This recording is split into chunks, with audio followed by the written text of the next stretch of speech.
Benvenuti all'Almanacco. Oggi è martedì 18 agosto 2026. Il sole sorge alle 6:18 e tramonta alle 20:05. La luna si leva alle 11:23 e cala alle 22:45. Oggi la Chiesa celebra Santa Elena Imperatrice, madre di Costantino il Grande. Il nome Elena è di derivazione greca e vuol dire fiaccola scintillante, splendente. Oggi, 18 agosto, è la giornata nazionale degli sciroppi e dei liquori. Una tradizione millenaria che affonda le radici nelle antiche tecniche di distillazione di babilonesi ed egizi. Sapevate che i greci utilizzavano la distillazione per ricavare acqua dolce dal mare? Furono poi gli arabi a perfezionare l'arte degli alcolici. Oggi festeggiamo quel patrimonio di ospitalità fatto di ricette secolari tramandate di generazione in generazione. Compie oggi 49 anni Edward Norton, l'attore e regista statunitense considerato uno dei più talentuosi della sua generazione.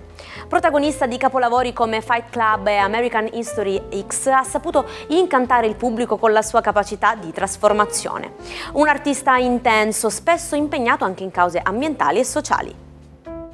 Tanti auguri anche a Mika, che oggi spegne 43 candeline. Il cantautore libanese naturalizzato britannico ha conquistato il mondo con il suo pop colorato e la sua estensione vocale straordinaria fin dai tempi di Grace Kelly. Molto amato in Italia, dove è stato giudice di successo in vari talent show, continua ad essere un simbolo di creatività e libertà artistica. Ed infine buon compleanno all'attrice e presentatrice sarda Geppi Cucciari, che oggi festeggia 53 anni. Lanciata da Zelig, è diventata una delle conduttrici più brillanti e ironiche della nostra televisione, capace di passare con disinvoltura dal cinema alla radio fino alla conduzione di prestigiosi premi letterari e programmi di approfondimento culturale. Il mare era la sua seconda casa. Ricordiamo oggi un record del siracusano Enzo Maiorca. Il 18 agosto del 1973, nelle acque della Liguria, il campione scese in apnea fino ad 80 metri di profondità, siglando un nuovo primato mondiale e confermandosi per l'ennesima volta il re degli abissi. Si può riportare in vita un animale estinto? La scienza ci dice che la resurrezione biologica non è più solo fantascienza. Attraverso l'ingegneria genetica è possibile modificare il DNA di specie viventi con frammenti di patrimonio genetico di specie estinte. Oltre al fascino di rivedere un mammut, queste ricerche sono fondamentali per curare malattie genetiche umane come l'anemia falciforme. La ricerca di base non è mai tempo perso. Benvenuti al nostro appuntamento quotidiano con le stelle. Vediamo insieme cosa riserva il cielo per questo martedì di metà agosto. Ariete. Siete un vulcano di idee e avete fretta di realizzarle, ma oggi attenti a non essere troppo impazienti con chi non vi sta dietro. Canalizzate l'energia per costruire. Toro. Le stelle vi regalano una splendida lucidità mentale. È il giorno perfetto per sbrogliare una questione pratica o burocratica che rimandavate da prima delle feste. Gemelli. Siete distratti da 1000 pensieri e nuovi progetti. Fate un bel respiro, focalizzatevi su una cosa alla volta e non caricatevi di troppi impegni stasera. Cancro. Un pizzico di sensibilità in più potrebbe rendervi un po' meteoropatici in mattinata. Non fatevi condizionare dalle sfumature e godetevi i bei momenti della sera. Leone. Siete determinati, carismatici e al centro dell'attenzione. Nei progetti di gruppo o sul lavoro nessuno vi dirà di no.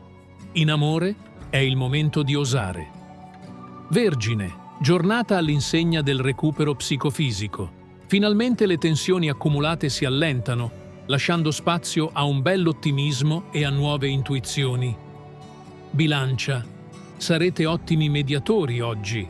Se in famiglia o tra gli amici sorge un piccolo malinteso, la vostra diplomazia innata riporterà l'armonia in un lampo. Scorpione. Siete molto ambiziosi e determinati a raggiungere un traguardo. Continuate a seminare con fiducia. I frutti del vostro impegno sono ormai vicini. Sagittario. Il cielo vi invita ad allargare i vostri orizzonti materiali e mentali. Accettate un invito inaspettato o dedicate del tempo a un nuovo e stimolante hobby. Capricorno. Sarete chiamati a gestire una scelta economica importante. Niente paura, il vostro intuito e la precisione millimetrica vi eviteranno ogni passo falso. Acquario. L'amore richiede una piccola attenzione in più. Se avete trascurato il partner per impegni pratici, stasera rimediate organizzando qualcosa di speciale. Pesci. Siete super produttivi e pieni di inventiva. Sfruttate questa splendida giornata per riorganizzare la vostra routine e alleggerire l'agenda della settimana. Che sia per tutti un martedì radioso. A domani con le prossime previsioni delle stelle. Parliamo di Gengis Khan, genio militare e spietato conquistatore mongolo. Secondo gli annali morì il 18 agosto del 1227 a 65 anni. La leggenda narra che la sua agonia iniziò dopo una caduta da cavallo durante una battuta di caccia. Vi è mai capitato di essere al centro commerciale e vedere da lontano una persona che proprio volete evitare? Gli inglesi chiamano questa situazione hiding in plain sight, cioè l'arte di nascondersi o passare del tutto inosservati pur essendo in un luogo pubblico e affollato. Un vero superpotere per i più timidi. Il 18 agosto del 1634 Urban Grandier finiva sul rogo. Prete libertino e affascinante, fu protagonista del caso di possessione più famoso della storia, quello delle suore di Loudun. Accusato di aver stretto un patto col diavolo per sedurre le religiose, subì torture atroci. Una storia così potente da ispirare libri e film celebri, simboli della lotta contro l'oscurantismo e l'intolleranza. E ci salutiamo con la nostra frase del giorno, oggi battuta di Robert Redford. Se stai a Beverly Hills troppo a lungo, diventi una Mercedes. Cercate di non trasformarvi in auto di lusso, ma restate umani. La puntata di oggi finisce qui, ma l'appuntamento è fisso. Io vi aspetto anche domani con una nuova pagina del nostro almanacco. Una buona giornata dalla vostra Jaire.